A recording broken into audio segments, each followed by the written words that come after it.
Good morning, all.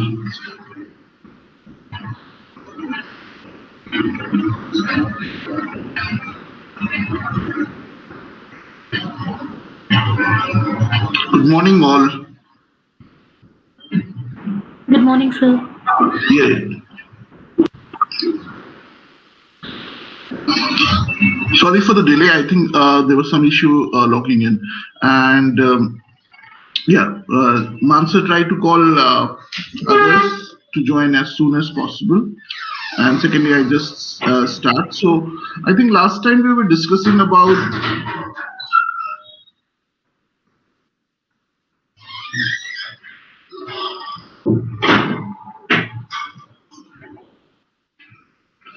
So last time we were discussing about MOSFET transistor, and in specific, I had asked you about the threshold voltage and how is it calculated, and that happens to be a very important parameter while designing of a transistor, and one of the most critical thing, not only in terms of transistor but also in the VLSI digital IC design scheme of things.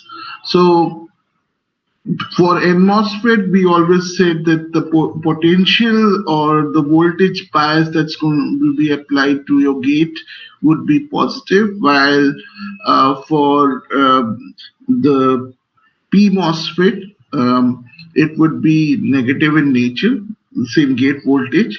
And the potential that you apply to the gate voltage is directly related to the inversion layer formation, and the onset of inversion layer basically is leading to your leading to the current that is moving between your source and drain. So now, can somebody? I think I did give you this as a homework. So can somebody just tell me about the threshold voltage, starting from Manali? How do you define the threshold voltage, or any other volunteer? Navratan,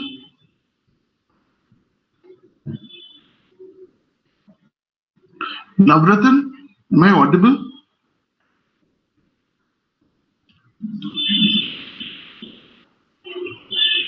Yeah, we were discussing about the threshold voltage. So can you basically expand on the definition of the threshold voltage? Am I audible, or is it that you refuse to say anything?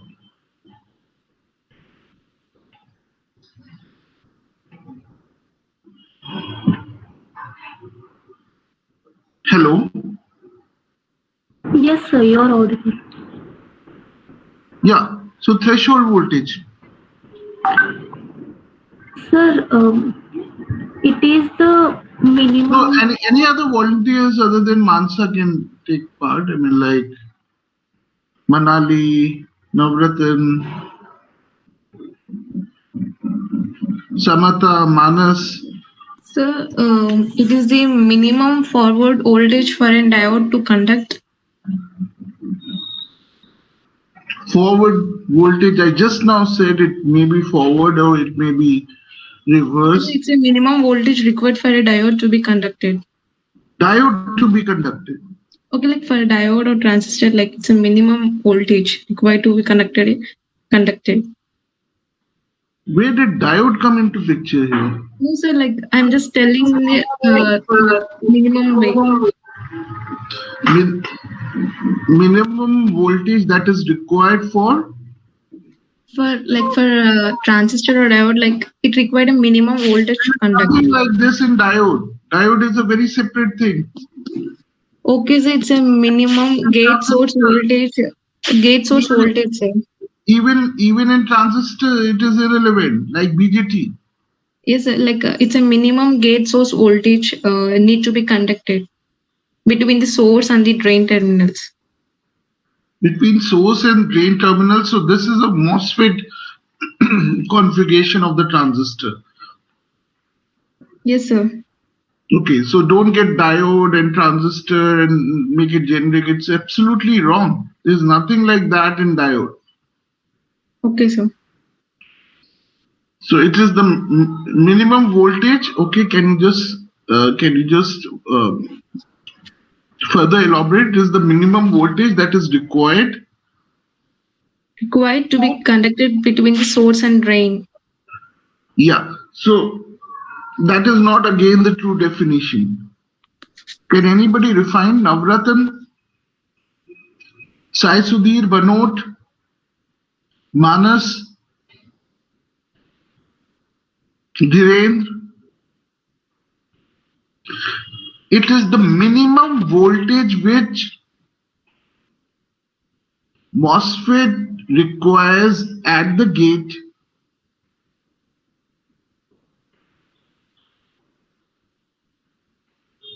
that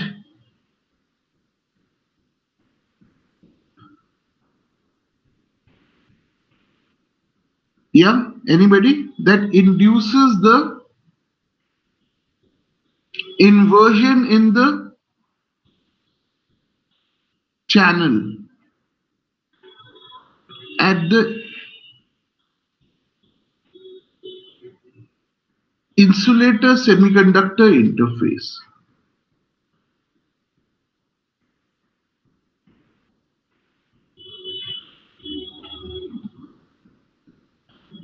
Is that clear? Is that clear? Yes, sir. I repeat once again, it is actually the minimum voltage that is required at the gate for the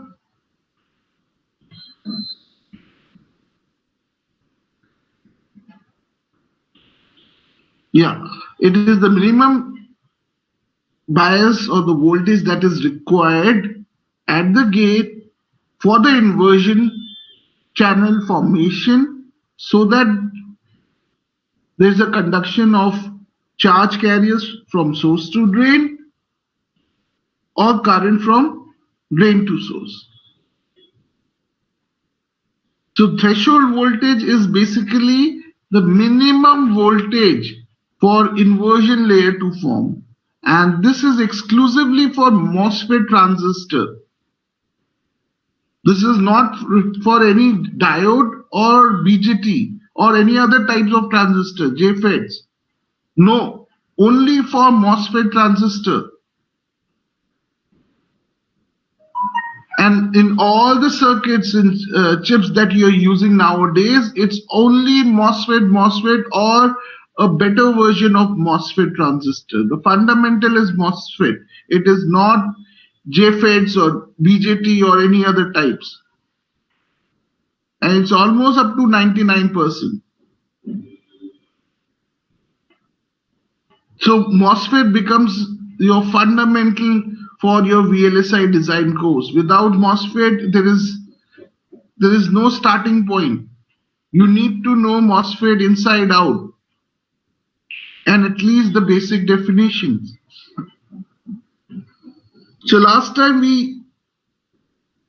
when we were discussing the MOSFET, we talked about that it is a 4-terminal device, and in addition, excuse me, and in addition to that, we also informed you that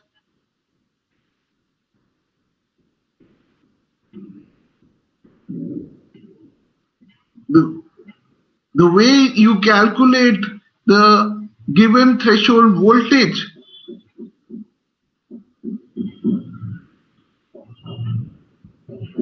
is equal to phi ms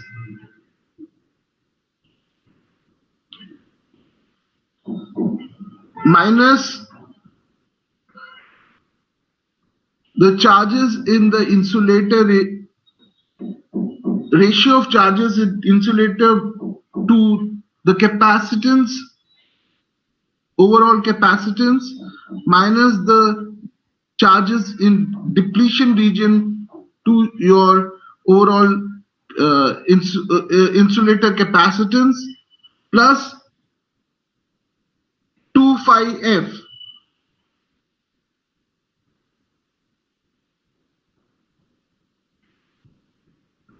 And I had asked you to go through chapter 6 of Streetman and Banerjee to find out this value. Did anybody try? Class? Yes? Did anybody try that? Navratan, are you there? Navratan? Dhirendra?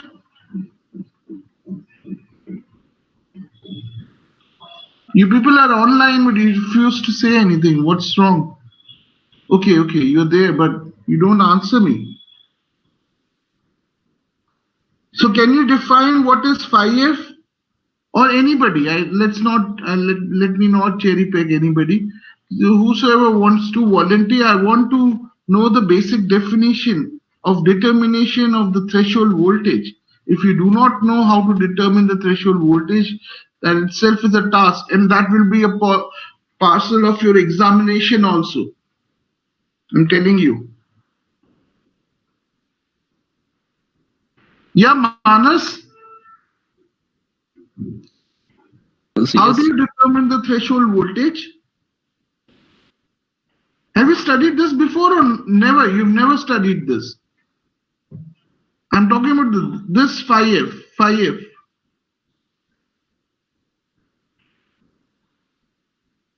Sir, we haven't studied this, the formula for threshold voltage. We just know the definition of threshold voltage. Okay, but I did ask you to go through that material on threshold voltage the other day from Streetman and Banerjee. Did you try to go through, or you just kind of because there will be a question on threshold voltage. Otherwise, I think I should give this as a homework. The only additional part is that it is not only the depletion charges but also the charges in the insulator when you are determining the overall threshold voltage, and the value of phi ms, phi ms and phi f.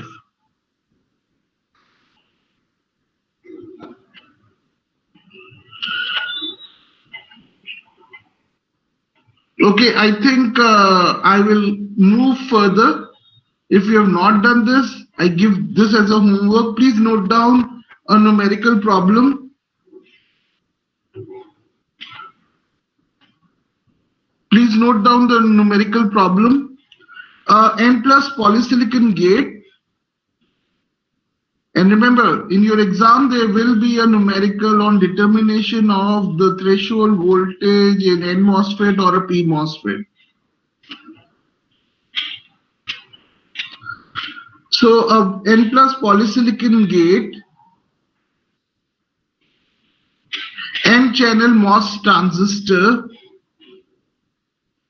is made on a P-type substrate silicon.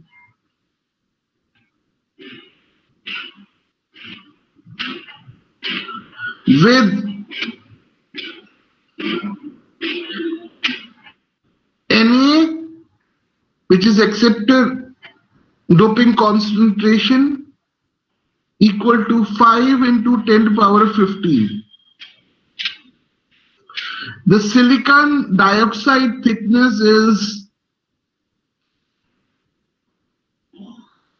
100 angstrom,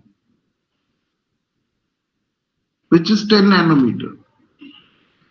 in the gate region, and the effective interface charge QI is 4 into 10 to power 10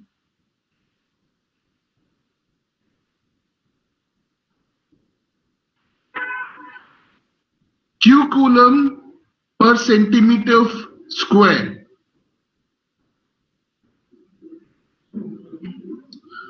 Find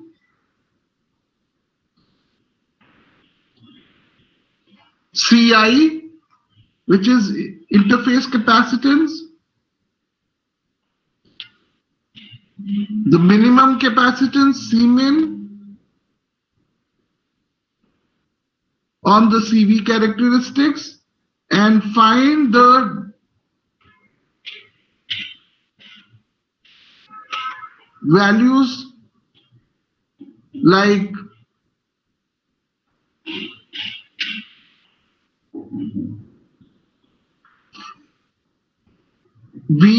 flat band voltage and threshold voltage.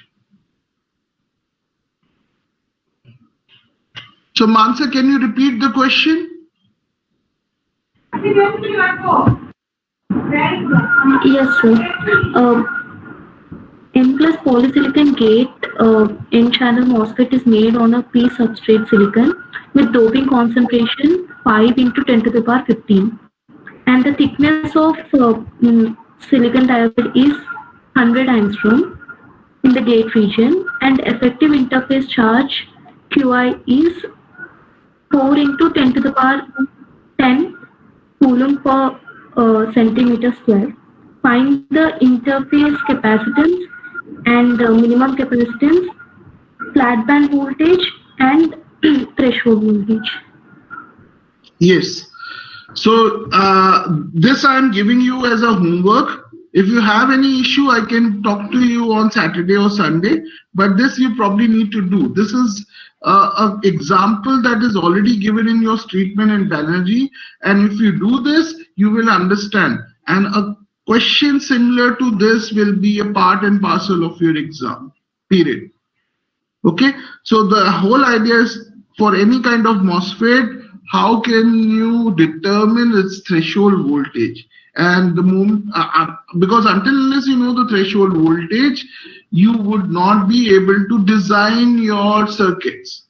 So threshold voltage is the key, and you can basically play or basically decide on your threshold voltage by giving different parameters in the fabrication steps, in the formation, or while manufacturing a MOSFET transistor for any given digital circuits. The guiding principle for its determination is VTH. So I think I will rest the case right now. I just move forward, and I've already given you an example of the question. In case there is any issue, I can sit with you maybe tomorrow or day after for half an hour to determine this. Anyways, can you determine this right now? I mean, like, just go through this thing, your material that you have from Streetman and Banerjee. I just open the second slide once in the meantime. Hello? Are you there? Yes, sir. Mm-hmm.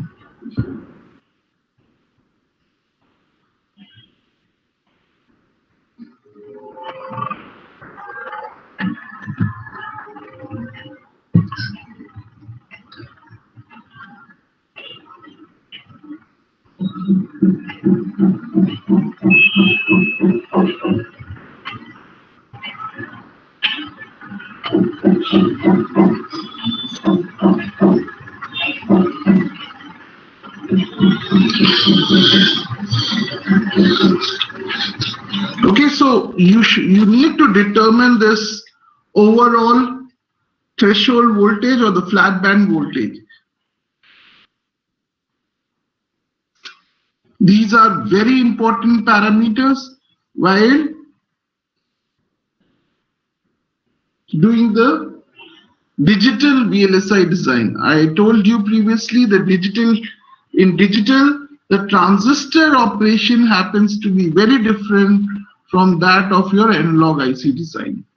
So moment we are talking about VLSI design, basically now it's not only, basically we are going into the design of digital circuits.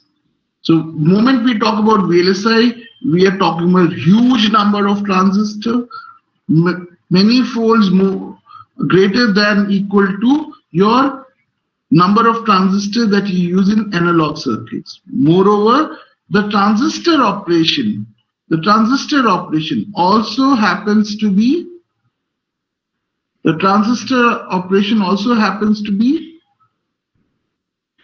in different region for digital and analog. Remember, the moment we are talking about digital, we are only talking about zeros and ones, while for analog we are talking in the region where your transistor operation is in the amplification stage. So how do we know which region of operation the transistor is? So that actually starts from your current voltage characteristics of transistor. And remember, from now onwards, we are only focusing on MOSFET transistor, which has 4 terminals. Okay, we've already told you the difference between N MOSFET and a P MOSFET. Now we are going into the current voltage characteristics. As we have mentioned before, that we would want in digital circuits to have only those region of operation which is relevant for digital circuits, which is when the transistor is either in the off state, which is 0 state, or the transistor is in the on state, which is your saturation state. Okay, so to derive the IV characteristics, we made 2 observations, which is there in any type of semiconductor having different junctions, whether it's metal insulator, metal semiconductor, 2 different types of semiconductors, so on and so forth. There are 2 things that are observed. 2 things that are observed while seeing the transport phenomena of the charge carriers inside these semiconductors. Okay, those 2 phenomena are drift and diffusion. Drift and diffusion. So the diffusion actually comes because of the difference in the gradient, concentration gradient between, say, 2 different types of semiconductor or even the same type of semiconductor. So different type would mean that you are having, say, a transistor any type of diode. It can also have P as one type of semiconductor material and N type of a different type of material. For example, maybe you are having say P type made up of silicon and N type made up of any other semiconductor material, including gallium arsenide or germanium. So that is called a heterojunction kind of a semiconductor. So that would also have its own property because of the gradient in the charge carriers, but also in the gradient, but also due to the gradient in the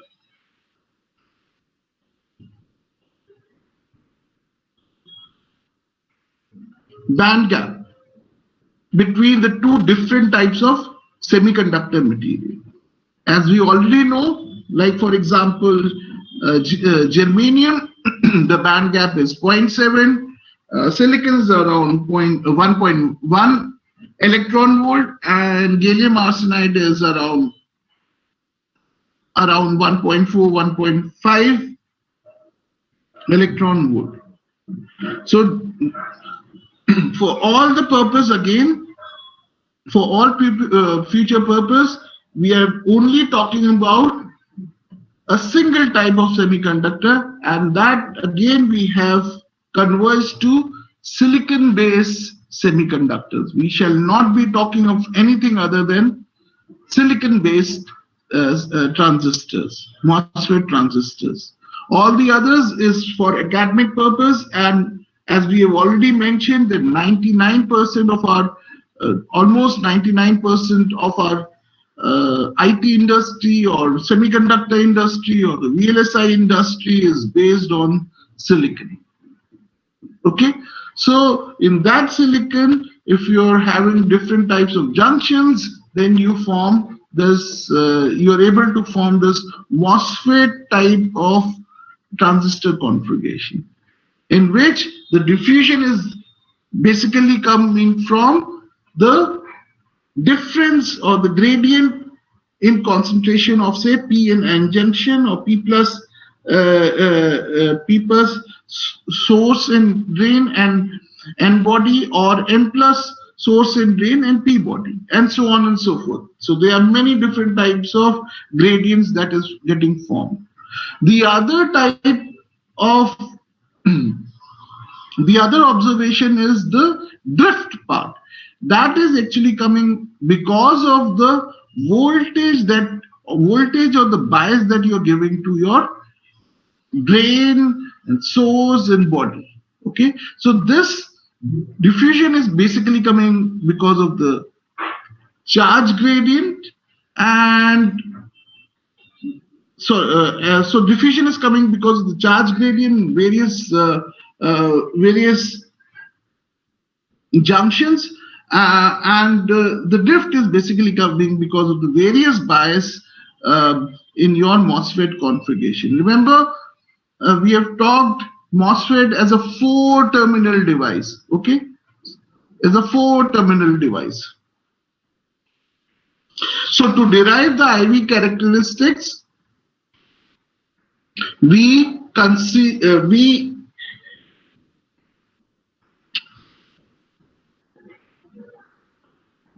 use the observation made regarding the transport phenomena of the charge carrier in the semiconductor, which is guided by either drift current or the diffusion current. So the current flowing in a semiconductor is the product of charge density along the direction of current flow and the velocity of the charge carrier, which is basically saying that I is equal to QV, where Q is the charge density. So here we talk about, again, we can talk about either of the N MOSFET transistor or P MOSFET transistor. So here we choose first to start with one type of MOSFET transistor, which is N MOSFET transistor. So considering N MOSFET transistor whose source and drain terminals are grounded, then we need to find the overall charge density.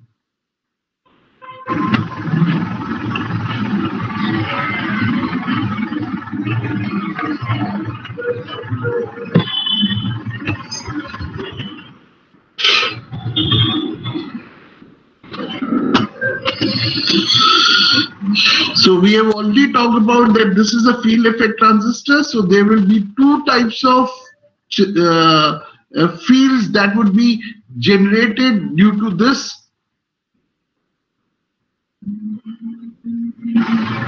biases at various terminal, and through this field, which is the longitudinal field and the transfer or the vertical field. Longitudinal field and the vertical field. So the transverse field is basically coming due to the gate voltage, while the longitudinal field is actually coming due to the voltage that you are giving to the drain. So this will help us to find the overall charge density formation, and that is dependent on the kind of voltage that you apply once the kind of voltage that you apply to the gate for the inversion phenomena to occur. Remember, without the inversion happening at the oxide semiconductor interface, you shall never ever have the current or the charge carriers to move from source to drain or drain to source. So only on the onset of the inversion channel at the oxide semiconductor interface, you shall have the charge carriers moving from source to drain or drain to source. So whenever I'm saying drain to source, we are talking in terms of P-type. But let's be specific of P-type MOSFET transistor. But let's be specific on N MOSFET transistors. So the charge carriers would be moving from source to drain in the N MOSFET transistor configuration. So we assume that the onset of inversion takes place when the gate source voltage is equal to threshold voltage. That is why I'm saying you need to learn how to determine the threshold voltage.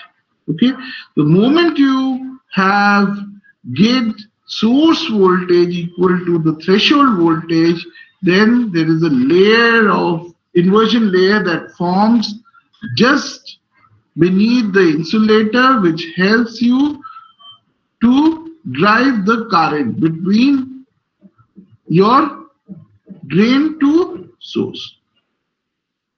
So the inversion charge density is proportional to gate source voltage minus the threshold voltage. That is the overall charges at the interface. Overall charge per unit length or is equal to W times Cox VGS minus VTH.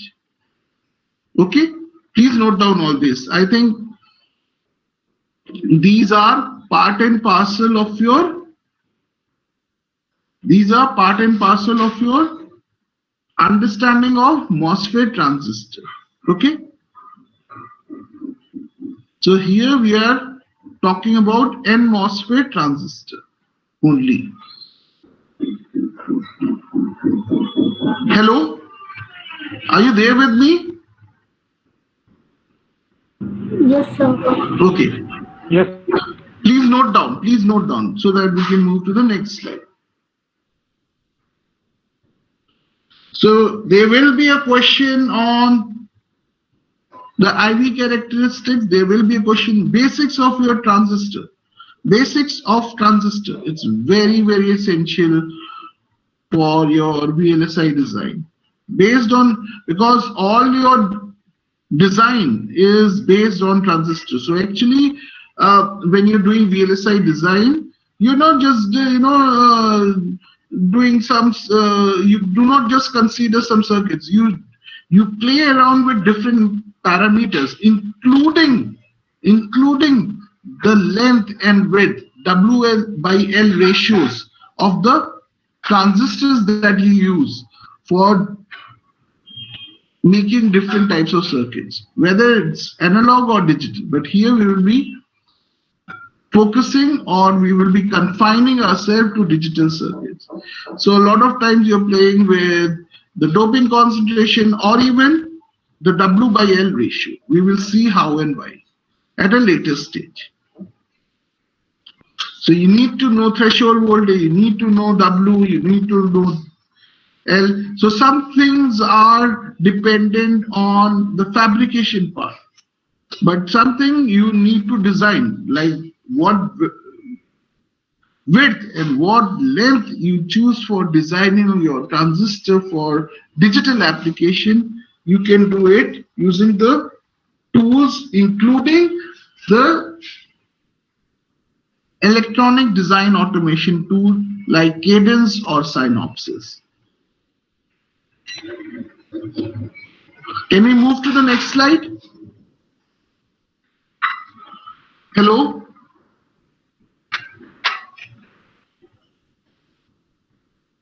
Are you still around? Yes, sir. Yes, sir. So can you show the previous slide once? All right, sure. No problem.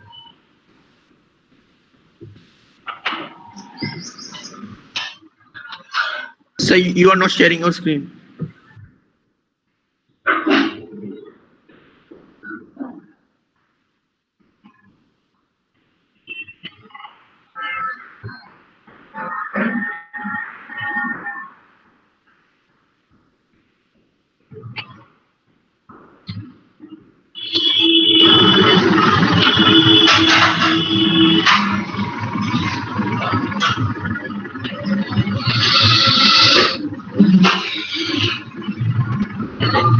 Okay, now we go to the next one.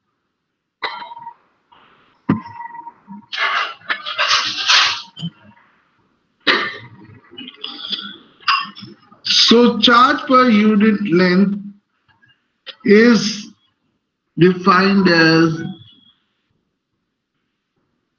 the width, the oxide charge, and the difference between gate source voltage and the threshold voltage.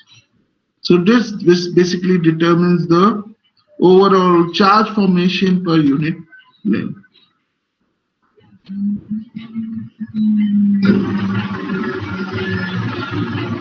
Okay, now I go to the next slide.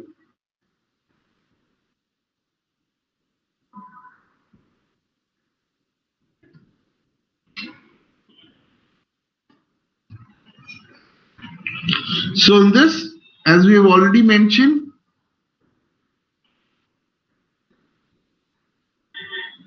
the onset of inversion happens when your gate source voltage is equal to threshold voltage, and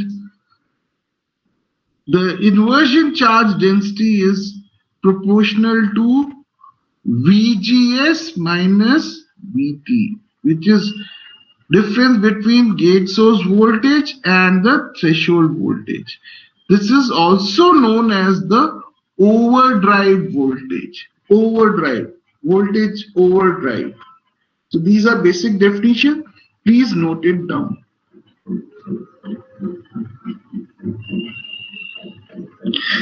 And Cox is basically the oxide capacitance. Oxide, basically, whenever we are talking about gate, beneath that we have silicon dioxide, and since silicon dioxide is a kind of an insulator, and this insulator is generally in the industry called as gate oxide. Gate oxide. That is why this configuration is called metal. Most of the time that metal can be real metals or polysilicon. Then oxide, this oxide is basically silicon dioxide. Silicon dioxide. Nowadays, in the newer generations, 45 nanometer and below, this silicon dioxide as dielectric has been replaced by some other type of dielectric material whose K value is higher than silicon dioxide.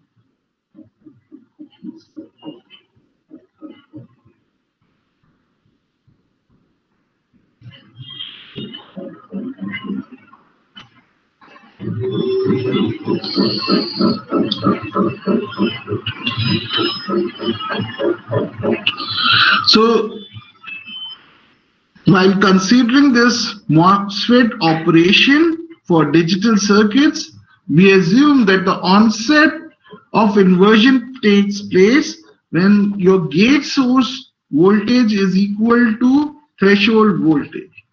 So the inversion charge density is proportional to the overdrive voltage, which is VGS minus VT. And the charge formation is Q equal to W, which is the width of the device of the MOSFET transistor or N MOSFET transistor, and Cox is the oxide capacitance or gate oxide capacitance per unit area. So when you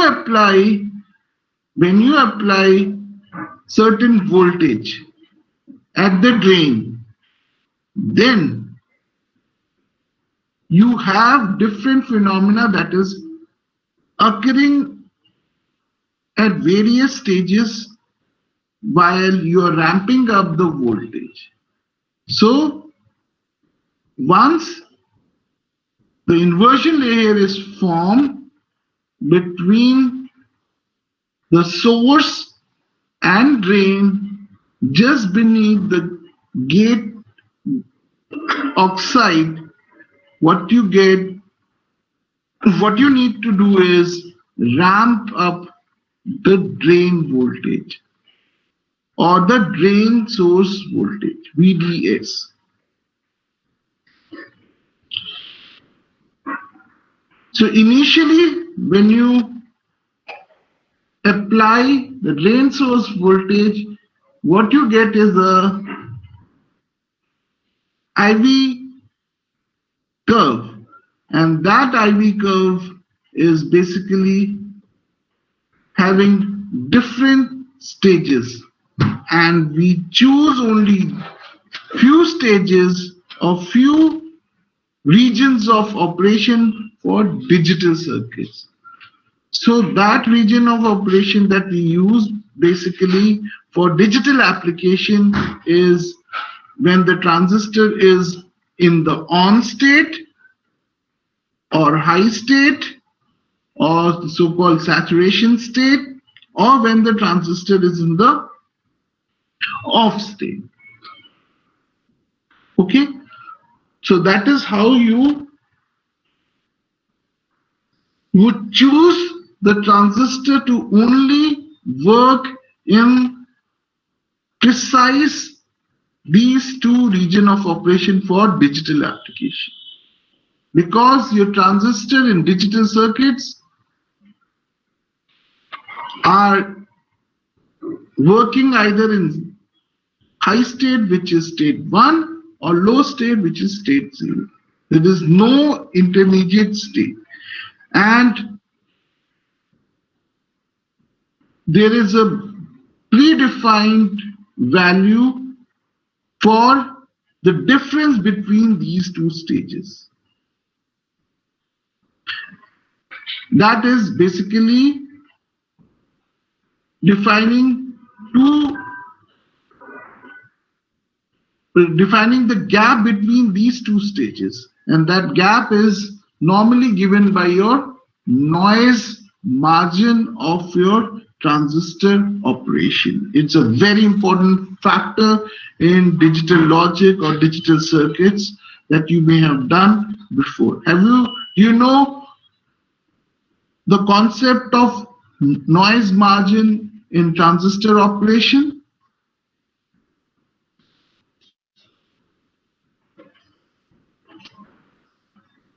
Navratan, Mansa,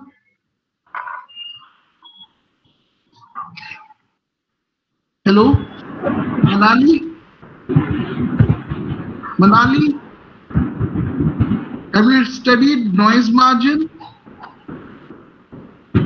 No, sir. Huh? Yes, Navratan? No, sir.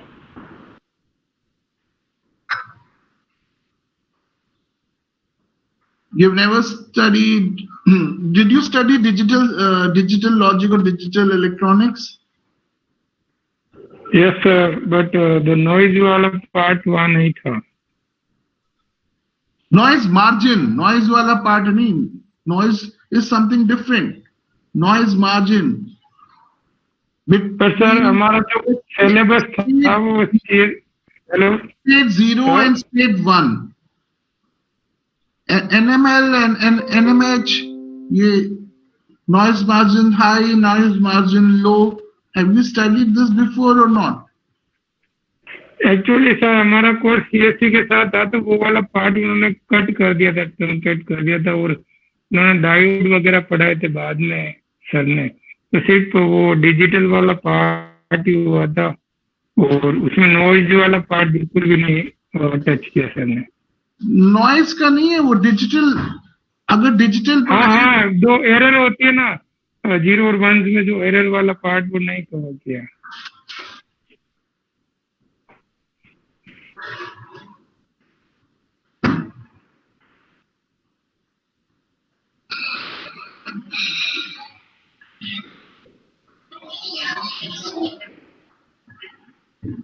ये भी नहीं cover hello किया. Sir. Yeah. So you're giving me, so this is also very important. So how can we proceed with if you do not know?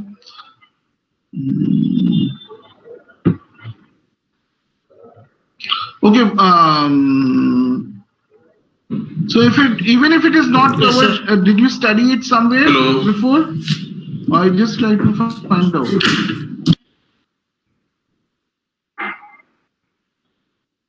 So Yeah, did you it study is it before? easy. Sir, didn't understand.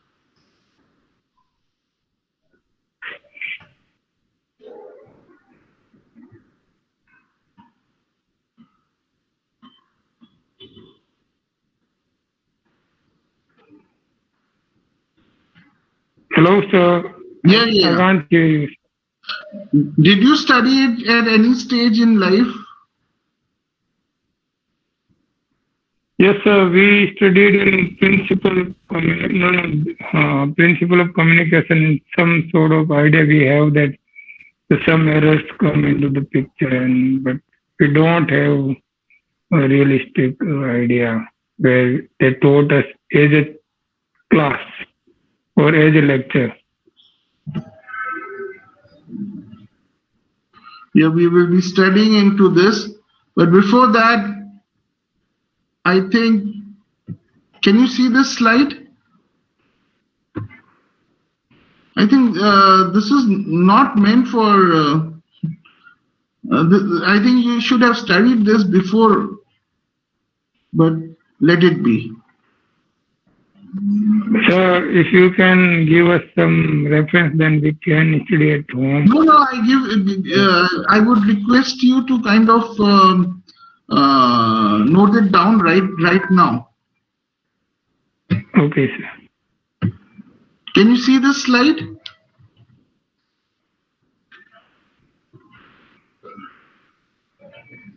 No, sir. No, sir.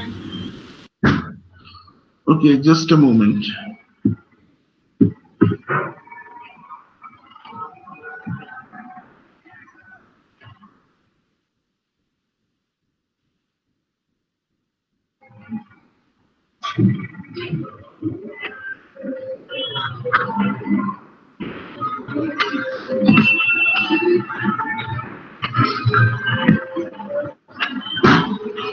So what have you learned in your other courses? It really doesn't matter which course you have learned. Noise margin will always remain the same for digital circuits, no matter what.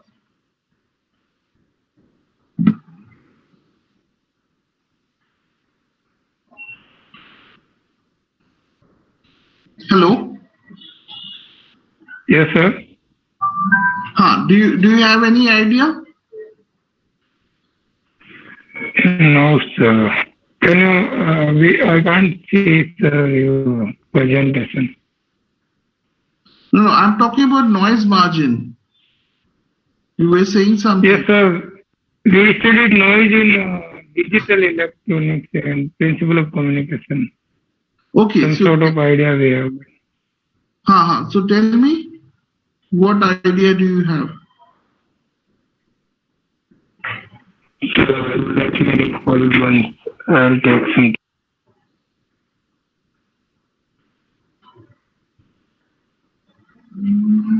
Okay, I think I will do it for the next class. I will just try to ask you to revise the noise margin if you have done before. Otherwise, I will take it as a next class. So, going into the understanding of the operation of MOSFET transistor, we again assume that our channel is a long channel, which is actually using the gradual channel approximation, and as the transistor size is basically squeezed on and on in its dimension, guided by or based on your channel length or your gate length, that is moving from the gradual channel approximation into your charge sheet model. So actually the idea is, when you are having the two types of field, the vertical field and the horizontal field. So if you're in long channel and in the short channel, the effect of the vertical and longitudinal fields are very different. So if we have vertical field defined by EY and horizontal field that is due to the applied voltage at drain is designated by EX.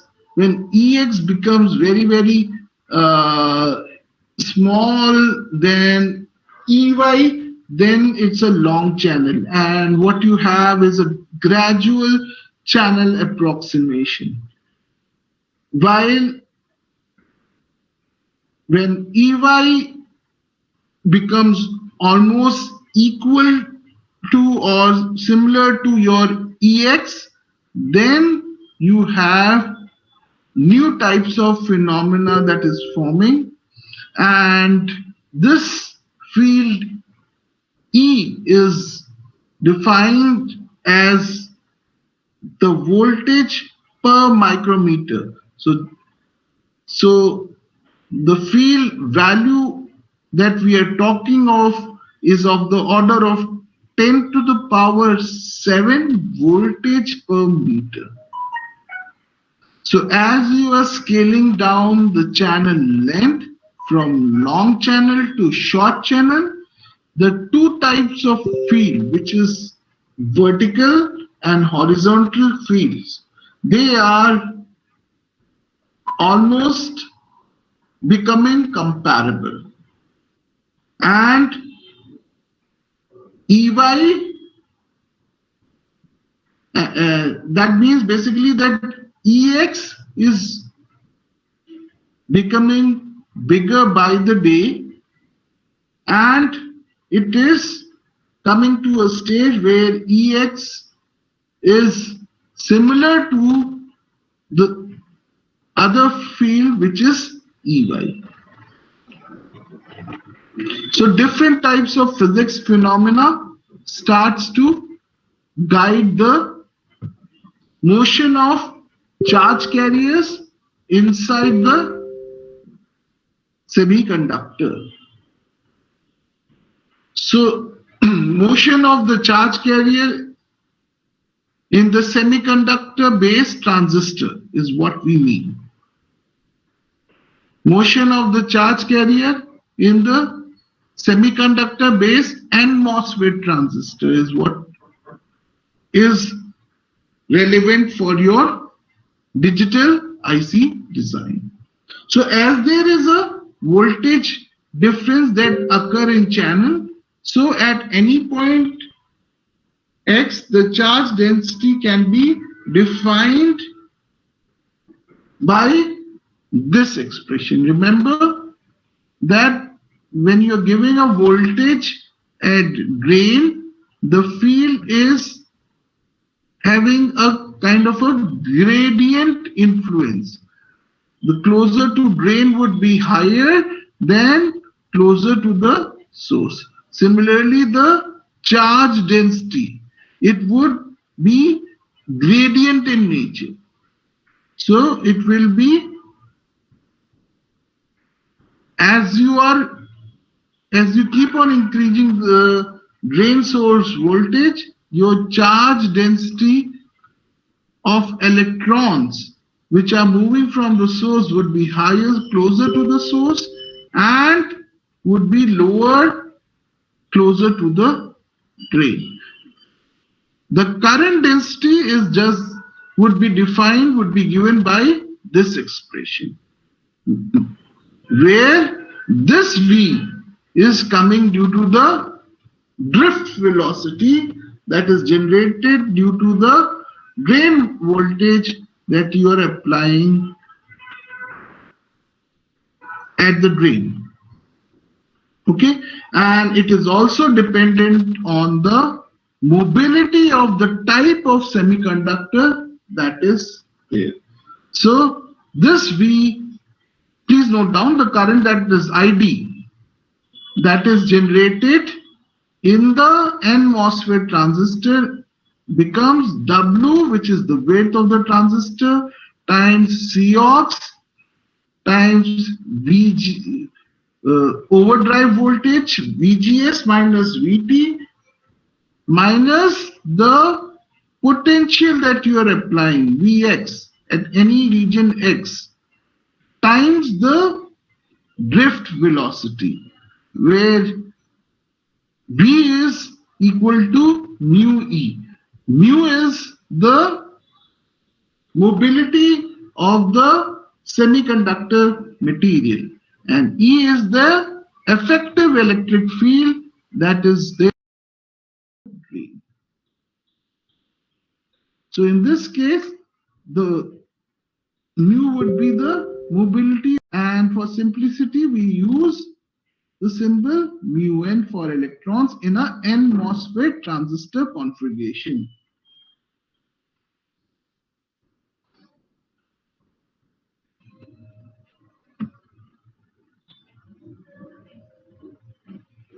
So this is the expression for your drain current IB equal to W Cox VGS minus VT, which is overdrive, minus Vx, which is the voltage at any given point along the line of the charge carrier from source to drain times your drift velocity.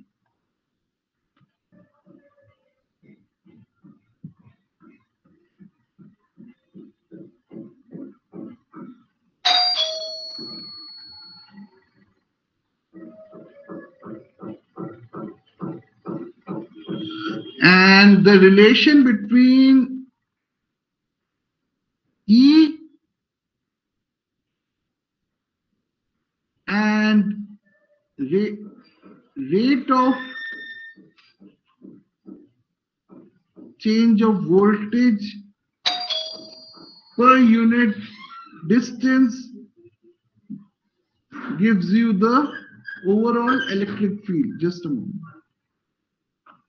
Place this, then the expression that you get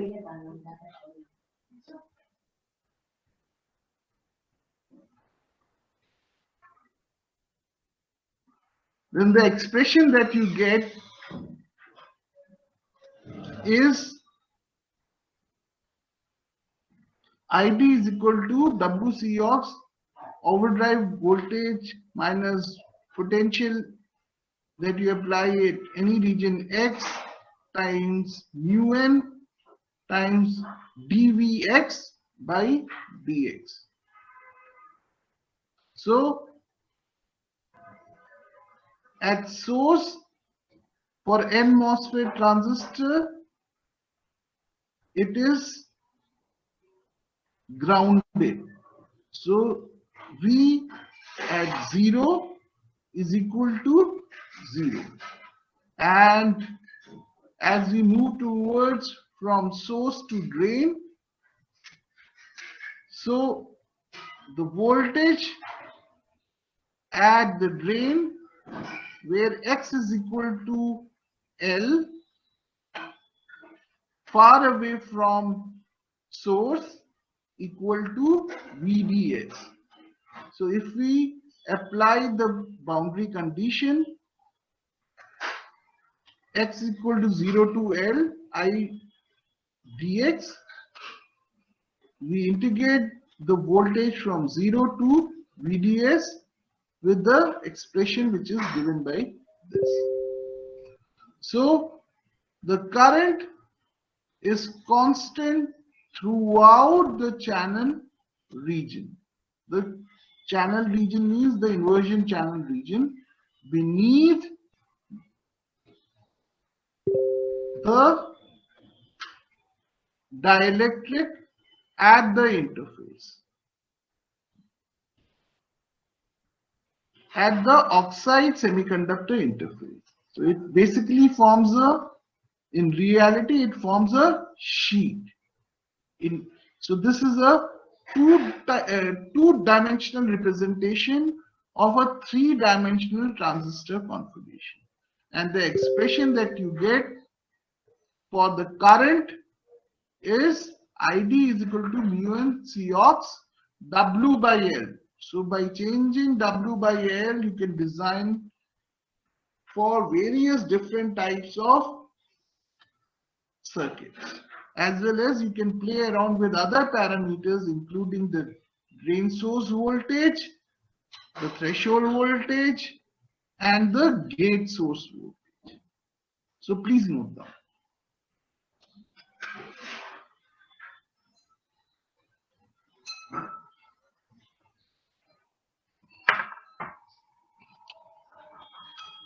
Any questions? Are you still with me? Am I audible?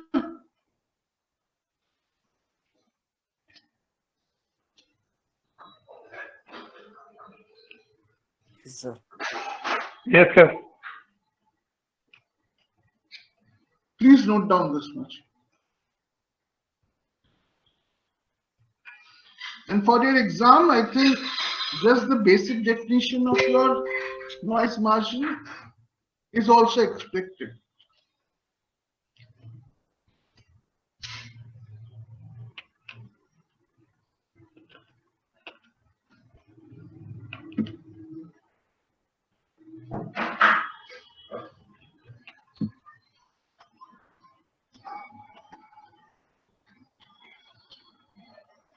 So this is the basic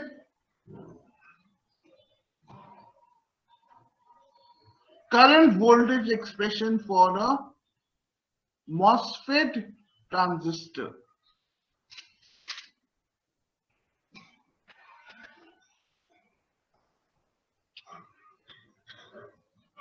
This is the current voltage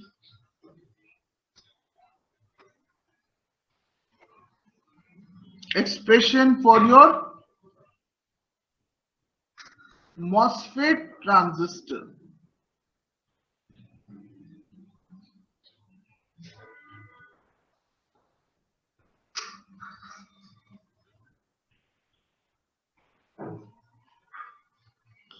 So if the pinch-off phenomena occurs, then the current voltage characteristics would be showing this parabolic nature.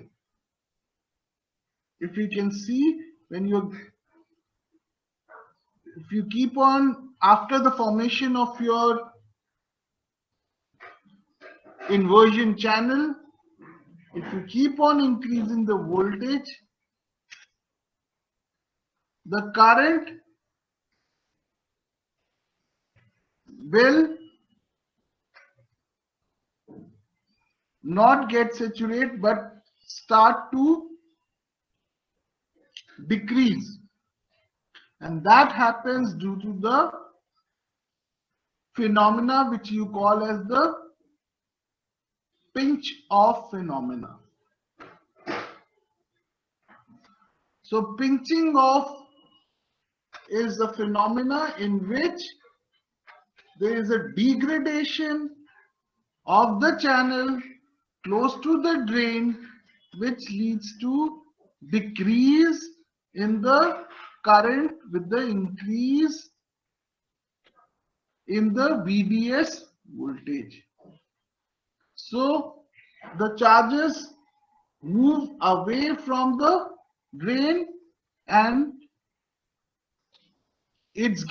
that region starts to get depleted, as you can see in the figure which is on the left hand side.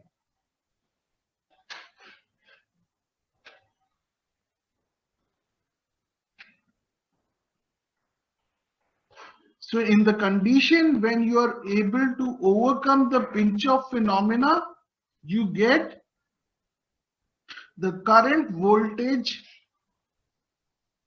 characteristics of a MOSFET transistor, as you can see on the right hand of the figure shown here.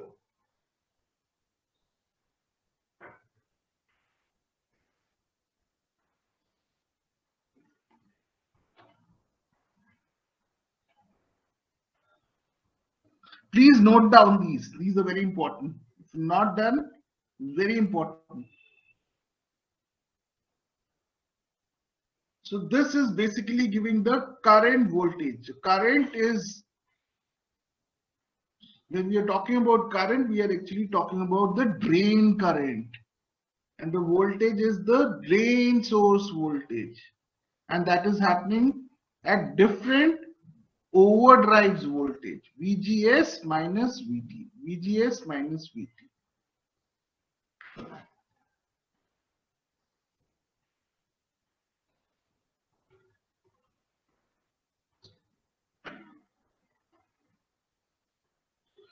So the peak actually occurs when your drain source voltage is equal to the overdrive voltage. That is, VDS is equal to gate source voltage minus the threshold voltage. Class, are you there with me or not? If you have never done this before, at least just copy it so that you are able to understand. I will also give numerical based on these parameters.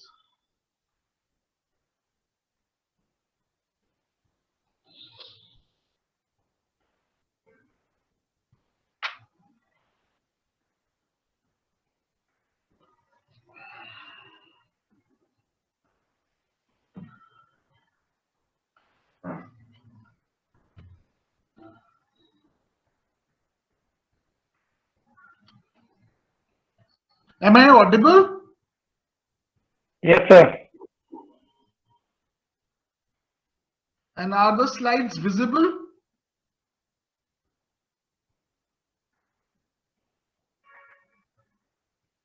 Hello? Are the Yes, sir. slides visible? Yes, sir. So please copy.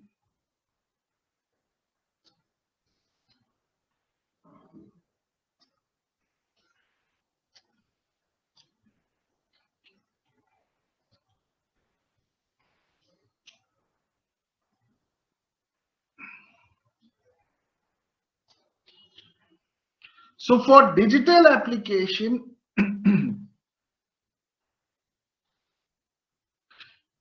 what we choose is either the transistor region operation where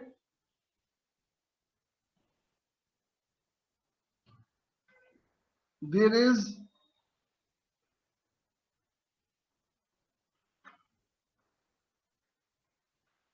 no current that is passing. That means the gate source voltage is less than threshold voltage.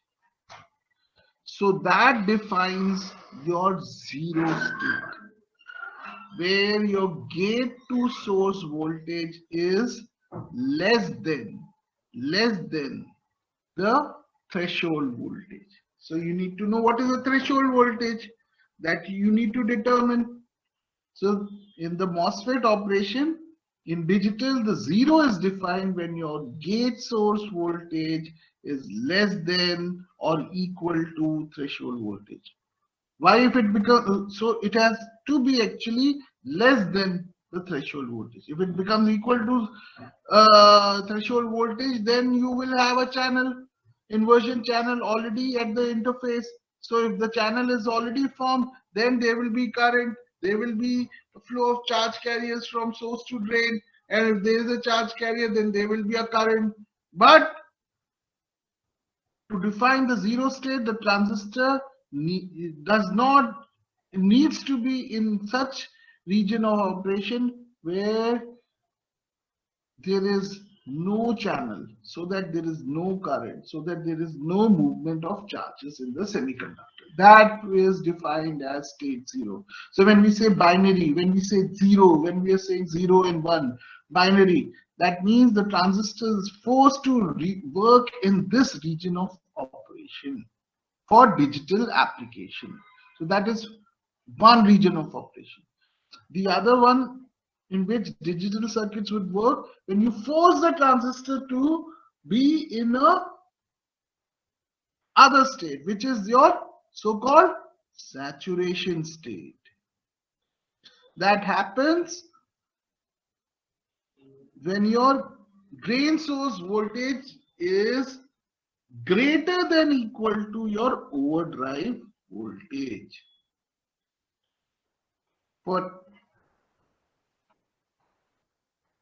So then you force the transistor to be in a so-called saturated state or higher state.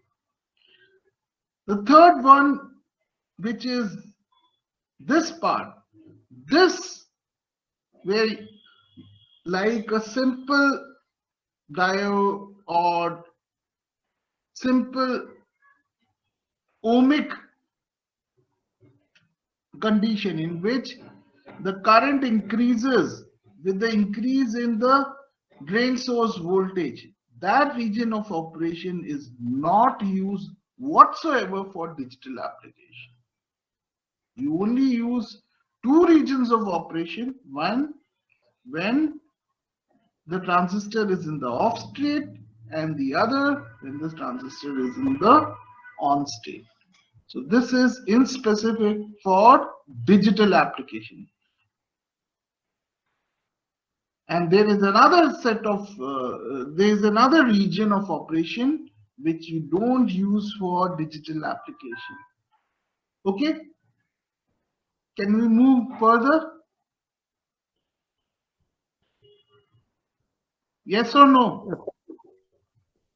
Okay. Yes, sir.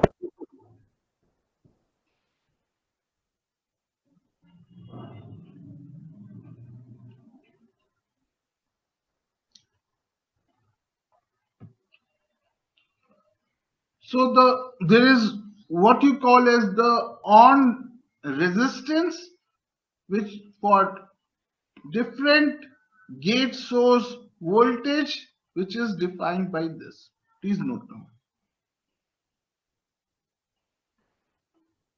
So on resistance is like the resistance that is offered to the motion of charge carriers in the MOSFET transistor is directly proportional, is inversely proportional to the overdrive voltage that you apply between gate source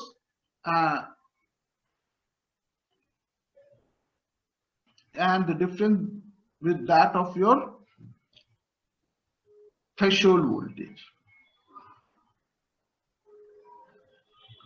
So as you keep on increasing the gate source voltage, your on resistance keep on increasing.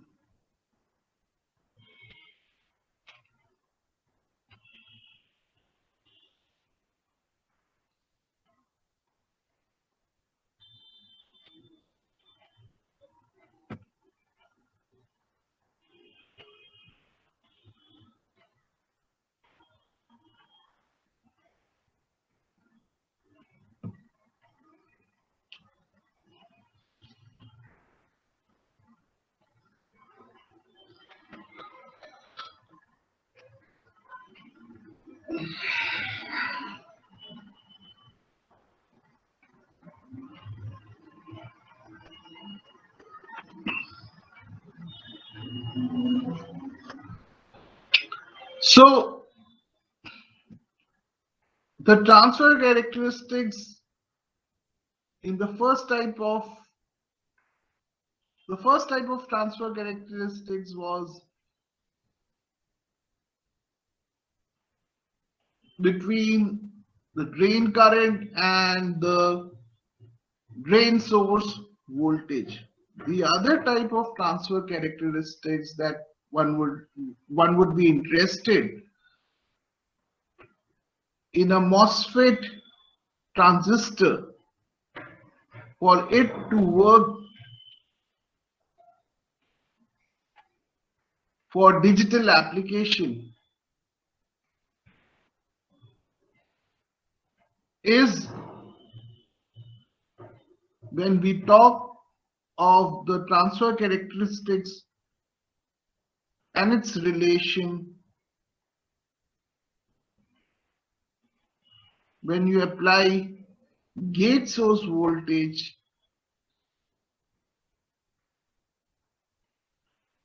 so the change in current when you apply or increase or moderate the gate source voltage helps you to further identify, understand and use the transistor for specific digital application.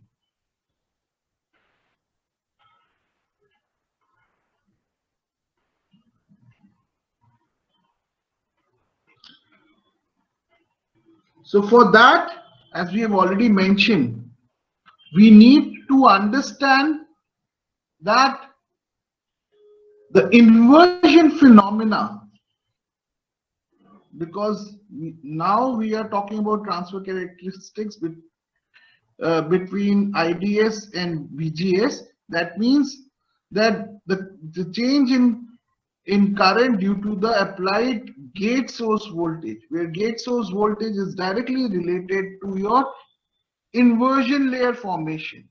So this inversion layer formation is subdivided into 3 regions of operation. What are those 3 regions of operation? The 3 regions of operation are weak inversion, moderate inversion, and strong inversion. Please note down weak inversion. So you need to study chapter 6 of Streetman and Banerjee if you have never studied this before. And maybe post examination, again we will try to revise things which you have not understood well. Well, this is very much required.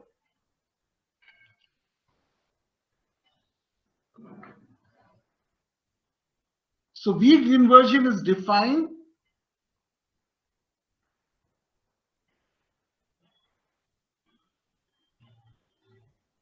when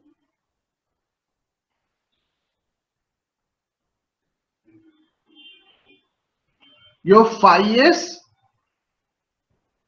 which is work function of semiconductor, is in between phi f and 2 phi f, where phi f is the Fermi energy level. Now these are physics concepts that you should be knowing. We are just applying for defining 3 regions of operation. What is Fermi level? What is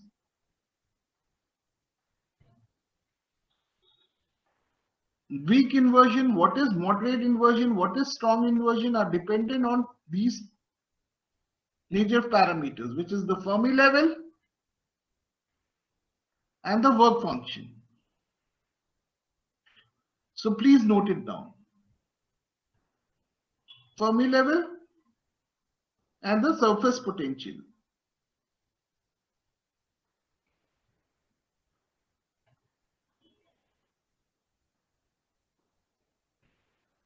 Fermi level, surface potential, work function. These are majorly affecting the formation of your inversion layer in the MOSFET transistor. That is based on these major physics phenomena. Surface potential, Fermi level, work function.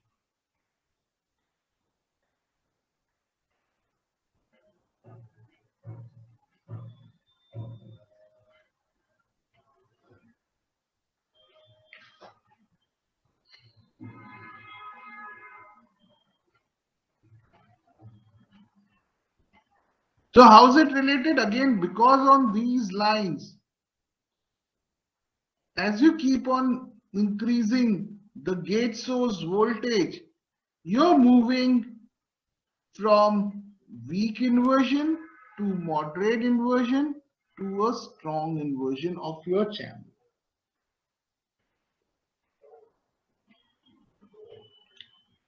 And these are very important. Why? Because when you have a weak inversion, you have still some current that is formed, but not the same type of current when you have moderate or strong inversion. So in weak inversion is not actually good for your circuits. And the current that is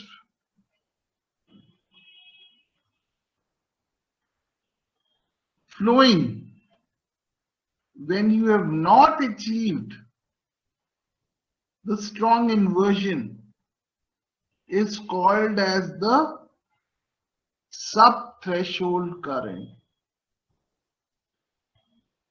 There is a current which is flowing without the real channel formation in your MOSFET transistor, which may be few orders less than when you are having channel being formed. So that current is basically what you define as the sub-threshold current. And this sub-threshold current on an individual basis may not contribute much.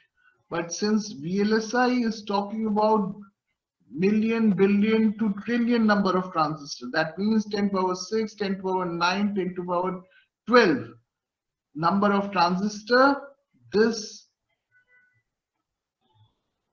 subthreshold current or also is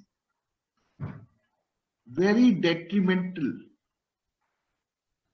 for the overall circuit performance.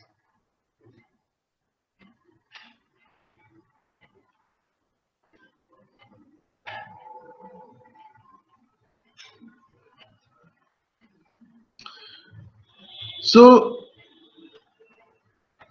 phi f is the difference between intrinsic level and the Fermi level. So delta phi is almost approximately equal to 6 phi t, where phi t is kt by q, which is 26. Where k is Boltzmann constant, t is generally 300 Kelvin, and q is the charge density. So it is 26 millivolts per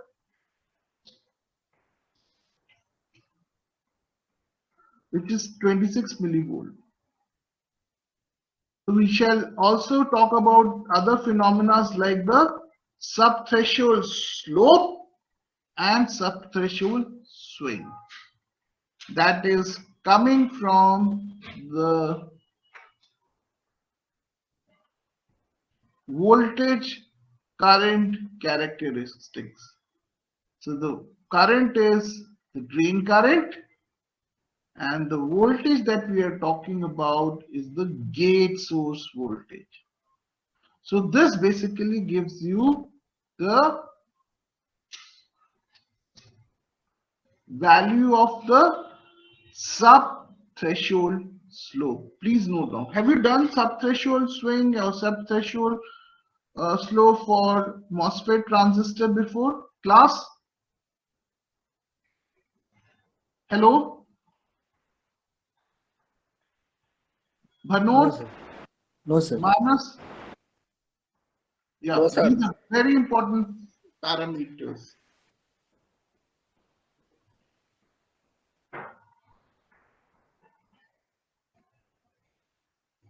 So the slope of the transfer characteristics determines how well a transistor can be turned off by reducing gate source for digital application. So in a real world, in a perfect world, you would want 0 to be absolute 0 and 1 to be absolute 1. But in real life, it is not absolute 0. There's still some current. And that is basically given by subthreshold. So for one transistor, so like digital application, now we are talking about billions, million, billion, trillions, and I think as time progresses, it will, another factor of 3 will just be incorporated. So those things are detrimental for not only digital application, for any chip, because majority of chip are used for digital application. Again, there is this 90 20 90 10 on a 90 95 5%. So 90, almost 90% or 95% is for your digital application, and very niche area is for analog application and analog circuits. So for digital, it's as simple as that. You only need to make sure that the transistors work in region where it is either absolute 0 or absolute 1, and you're dealing with not few transistors, few hundreds of thousands, or few thousands of transistors. You're dealing with million, billion, trillion, and beyond. So the current that is flowing below the threshold voltage, which may be 3 order of magnitude lower. So suppose if the current that is flowing when your threshold voltage is applied between drain and source of the order of nanoamperes or milliamperes, then the subthreshold current would be of the order of picoampere or nanoamperes. So they may be 3 order of magnitude lower or maybe more, but it becomes very relevant because the number of transistors in the circuit has, if you talk from the inception 4004, we just saw the other day from the Intel website, the number of transistors that we are talking about is 10 power 6, 9, 12, 10 power 6 to 10 power 9, 10 power 9 to 10 power 12. That many number of transistors that we are dealing with. Hello? So the slope of the transfer characteristics determines how well a transistor can be turned off, which is very essential by reducing the gate source voltage. So this basically defines the so-called sub-threshold swing. And it has a conventional limit for a MOSFET transistor, which is of the order of 60 millivolts per decade. So remember, in this, the current is on y-axis and on log scale.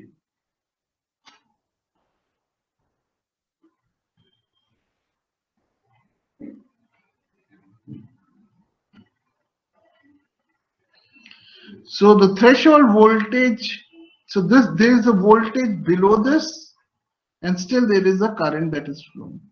So this is your threshold voltage. Can you see this slide?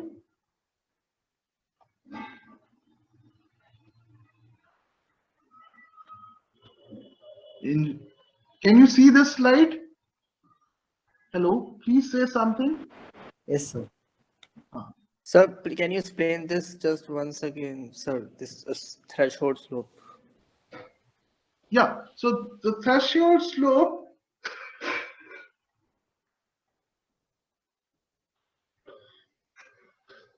actually helps you to define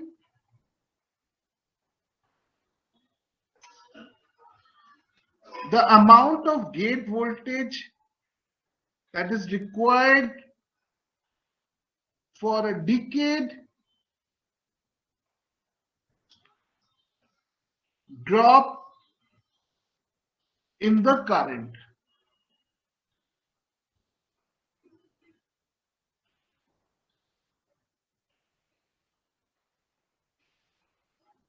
Okay, so basically what does that mean is that since you see this is a log ID versus VGS, so it is the voltage, gate source voltage that is required for the current to go one order of magnitude down.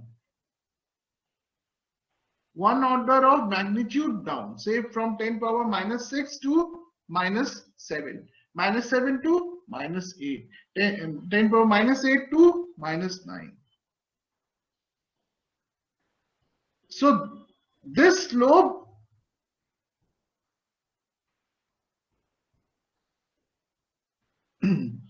should be such that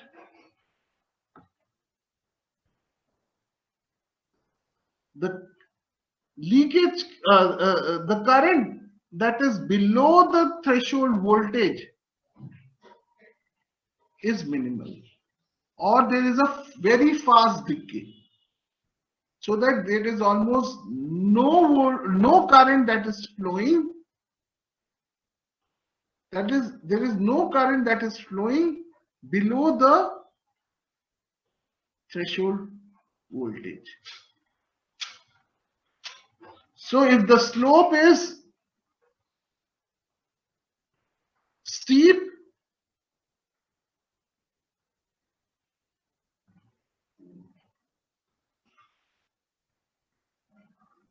the angle of the slope will basically, or the steepness of the slope will actually define how leaky your transistor is. Manas, did you understand that? Yes, sir. So can you now explain further? So it is basically talking about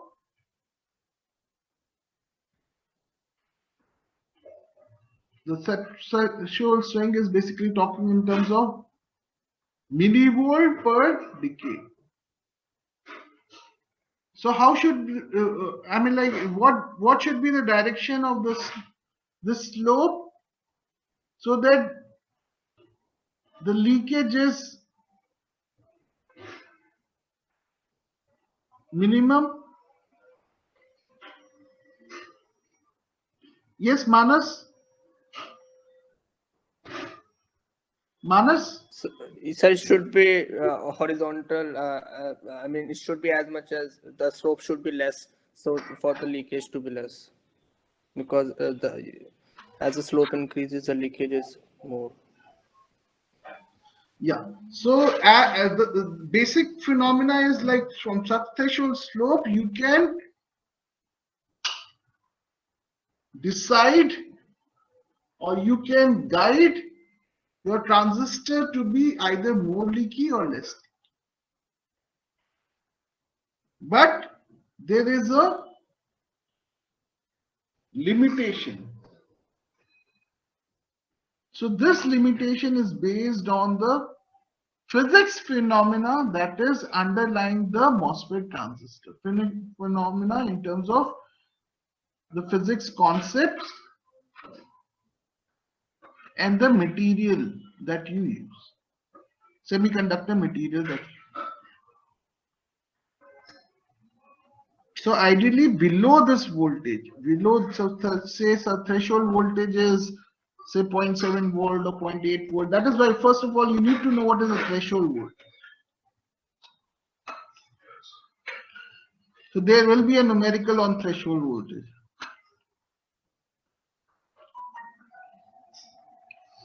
So please note down the basic equations of transistor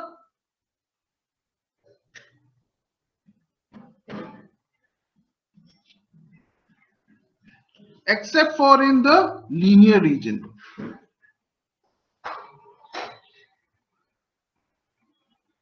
So all you need to know is in the cutoff region, there will be almost practically no current, but still there is a current, as we can see from the previous graph, which is the sub-threshold current. Or, so in digital, it is either in the cutoff region or in the saturation region. And the on resistance offered is given by this expression. So this happens in the so-called deep triode region, where deep triode region basically is when your drain source voltage is less than equal to your 2 times overdrive voltage.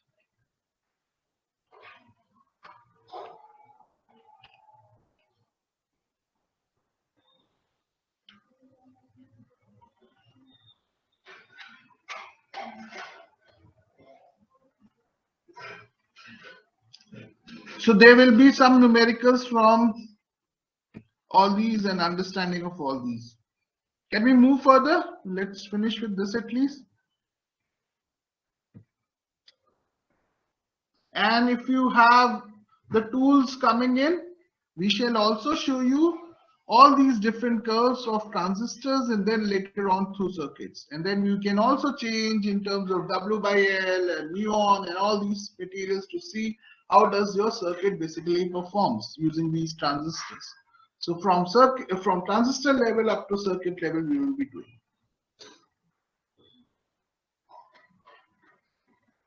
So in India, there are plenty of jobs for doing this. So they are doing validation of these designs. Then all major companies, Intel, Samsung, every company is involved. There are small companies, big companies. They are either writing HDL code, they are using front end, back end, everything. Device, IBM Research, Global Foundries, Apple, everybody would be involved in this. If not here, then outside, but majorly here. Fabrication, we hardly doing, but I think that will also come within a decade or so. But design for sure, every company from ST, Philips Semiconductor, ST, Siemens, Samsung, LG, Panasonic, Fujitsu, from supercomputers to HP, everywhere, anywhere, they're using chip. They got to design it, then they need to fabricate it, then they need to get the chip. Anywhere and everywhere. Embedded system itself is made up of chips. They're interrelated. Once the hardware is there, then you can only do is possibly write programs. Write programming, ultimately you're forcing your processor to just follow certain tasks or instruction. So in form of zeros and ones. At a higher level, at machine language, and at even higher level, it can be any language. But mostly for electronics application, it is hardware description language. You can also use C or other things.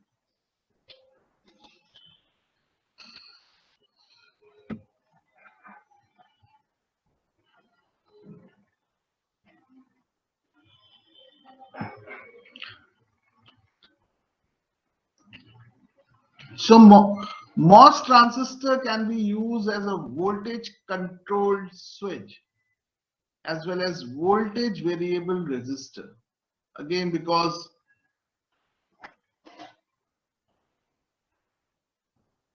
switch we already know, and the moment we're talking about switch, we are also talking in terms of the resistors that enacts. That is how we talked about in the previous slide in terms of finding out the on resistance for a MOSFET transistor.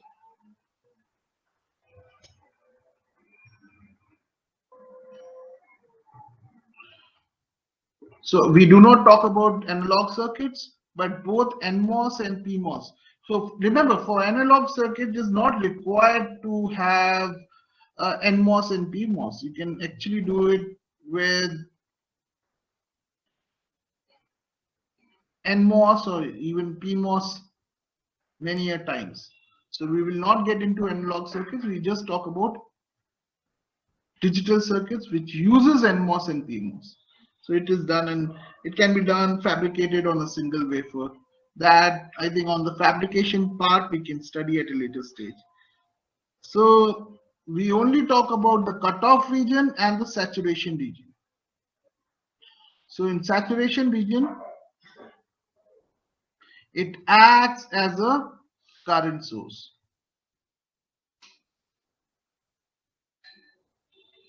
So steepness of the slope, subthreshold slope, also decides the speed of transition between the on and off state. This is another important thing. The steepness of the slope decides the speed in off and on state. That is for digital application. Let's just stick to digital application. So subthreshold slope not only talks in terms of the leakage current, but also it affects the overall speed. Speed of transitions. At the end of the day,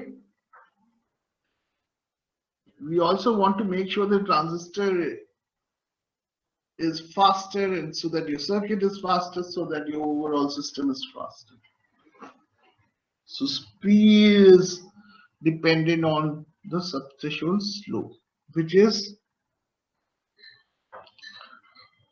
defined by the transistor characteristics, where on x-axis it is log of ID, and on y-axis it is log of ID, and on the x-axis it is VGS. Sorry. I repeat, the transfer characteristics from where you get subthreshold slope that decides the speed of transition, that is between the on and off state of transistor, is determined by